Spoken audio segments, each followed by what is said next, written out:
What's up, y'all? My name is Stevie Matt, and welcome to It's Not That Deep.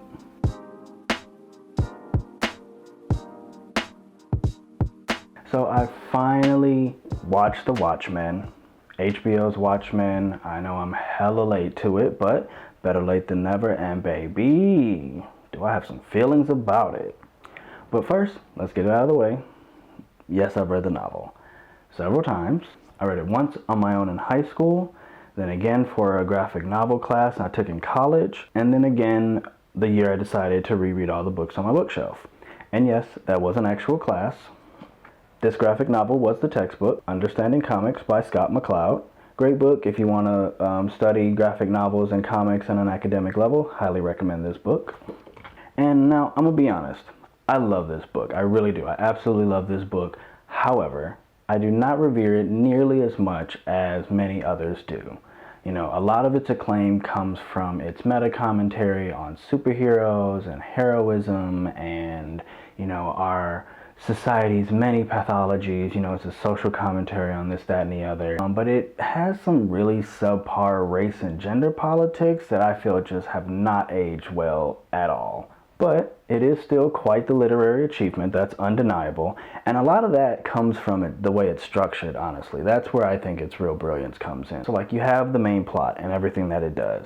But you also have stuff like the under the hood segments that provide historical context for the Minutemen and this whole masked vigilante phenomenon. And it's just, you know, deep, layered world building that make the world as vibrant as it is. And then you have what's probably my favorite thing, which is, you know, you have the kid who is reading the comic book next to the newsstand. And the newsstand vendor bounces between bantering with the kid and blah-blahing to the air about, you know, state of the world. And then you actually read the pages of the comic book itself. And then you find out that the author of the comic book is one of the many artists that Adrian Veidt recruited to design the alien squid. Layers and layers of world building there, and there's a bunch of stuff like that that's scattered through the pages of the book that really makes rereading it worthwhile. But I'm not going to go into those in this video because this is about the show, not the book. So let's get into that.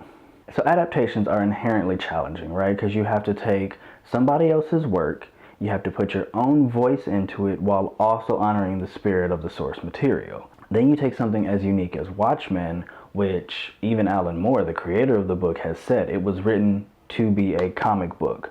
It wasn't written to be other things.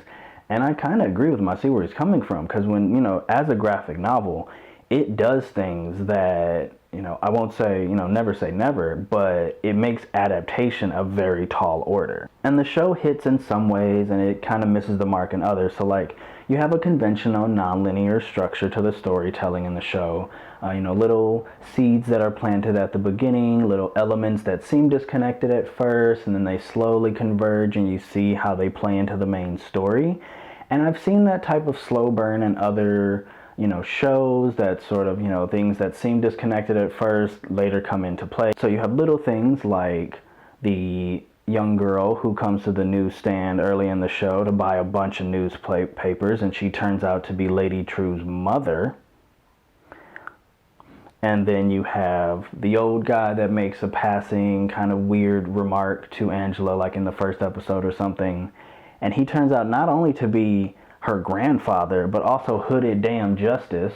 But then you have Lori's episode, where, you know, her really long joke is stretched out across the entire episode so that it sort of serves as narration, and it gives her a sense of interiority that feels ripped right out of the pages of the comic book. Because in the book, when you're in the different characters' perspectives, you're getting that same level of like internal dialogue, the narration over the page. And, you know, her joke is very thematic, right? Like, if you've read the book, you know that she's very not subtly referencing characters from the original story, but it's not directly connected to the events going on in that episode. And so it's more so just serving as a way to establish her voice, her perspective, her character, and giving her that space to contextualize her past and her story and really let us know who Lori is now versus the Lori that we meet 30 years ago in the book. And you see that a lot in the comic, where so many of the peripheral elements are developed, but they never really connect to the main plot in so many ways. So their major function is just developing the world, its characters, communicating its themes. And so in that way, Laurie's episode felt very much in the spirit of Watchmen. But then you have the big thing that this show does. Episode 6, this extraordinary being retconning Hooded Justice to be this deeply traumatized black man who survived the Tulsa massacre as a child. It's a really quick mention in the book, but at some point during the Minutemen's active years, Hooded Justice is noted for having made a passing remark in support of Hitler's Third Reich. So the book kind of calls him a Nazi. So that makes him turning out to be black kind of weird. So to be fair, it's mentioned, like I said, really quickly in the book in one of the Under the Hood segments, and even there, Hollis says that it's hearsay. So you could kind of write it off as somebody has said that he has said that they had heard that so-and-so, so. And otherwise, he's so shrouded in mystery in the book that they really did have the space to do with his character that this show did. And it is a fascinating take on the character. He just deserves so much more than what they gave him. The show establishes from the very start that the main villains are this terrorist organization. And then Will's story is completely consumed by this crusade against this other terrorist cell in his era that turns out to be the same group, just still operating, but now under a different name. So Cyclops turns out to be 7th Cavalry. But then at the very last minute, the attention of the show pivots away from this terrorist organization. They just sort of brush them off, get them out of the way really quick, bang, boom, pow. Not a lot of fanfare for them being the main villains the most of the show. And instead pivots to this Vietnamese woman who wants to steal Dr. Manhattan's powers to do what he didn't. And like, on the one hand, at face value, nothing she says she wants to do with his powers are bad. She says she wants to do good things for the world that he never did. So it's kind of like, at face value, did we even have to get rid of her? But then on the other hand, really, her motives are so underdeveloped that this really comes out of nowhere. She kind of talks about the past and this, that, and the other, but nothing really in her development hints that this is the direction she's going. And so her and her mother, that whole thing, none of it's really explained. It's all really underdeveloped, so that this twist at the end just is really unwarranted. It comes out of nowhere. It isn't earned. And then on top of that, you have the really icky optics of, in this alternate universe, where the U.S. won the Vietnam War and colonized Vietnam into a U.S. territory, the main villain turns out to not be the white supremacist terrorist organization, but instead a megalomaniacal Vietnamese woman who wants to steal Dr. Manhattan's powers to save the world. That's what y'all went with. All right. And here's why I say Will Reeves deserved more than the show gave to him. So after being terrorized by and chasing down Cyclops for nearly 100 years, like literally his entire life is consumed by this, it's not him who gets to deal the final blow. He doesn't even get a final confrontation with this group that's literally consumed his entire life. That goes to Lady True. She gets what should have been his speech, inexplicably. No idea why. She has no connection to this group prior to that moment. And then it's not Angela who gets the glory of saving the day after everything that happened to her, the main character of the story. It's Adrian Veidt, who killed 3 million people and convinced himself it was to save the world, which clearly didn't go the way he thought it would. And so it kind of gives him this redemption arc before, and then ends it with what really will be just a slap on the wrist, because they take him down, but it ends with the cuffs being slapped on him. And with his vast amount of resources, that probably isn't going too far. So it really amounts to nothing, really. So Looking Glass and Laurie both get to take down this character that's caused them great emotional harm. Because, yes, Looking Glass was in Jersey when the squid dropped, and the trauma of that consumed his entire life. But don't forget, Laurie was there when Veidt pushed the button, and she did not take it well at all. But then Angela and Will, who have been taking hits left and right the entire show, basically gets pushed to the side while their stories get wrapped up by other characters.